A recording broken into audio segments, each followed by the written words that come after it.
वैसे आप देख रहे थे ग्रांड इन्फो। मैं आपको इस वीडियो में दिखाने वाला हूँ टेक्नो मोबाइल का कोई भी सीरीज का मोबाइल हो, उस मोबाइल में लगा हुआ कोई भी स्क्रीन लॉक पासवर्ड हो, पिन पैटर्न या पासवर्ड, उसको कैसे आसानी से तोड़ते हैं दोस्तों बिना कंप्यूटर के।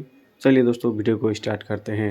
दोस्तों इस वीडियो में मैंने स्टेप बाय स्टेप सभी स्टेप को करके दिखाया है। आप भी उसी स्टेप को फॉलो कर लीजिएगा, आपका मोबाइल का लॉक भी जरूर टूट जाएगा। दोस्तों आपको ये वीडियो अच्छा लगे तो वीडियो को लाइक शेयर और कमेंट करना मत भूलिएगा। साथ ही चैनल को सब्सक्राइब जरूर कर दीजिएगा।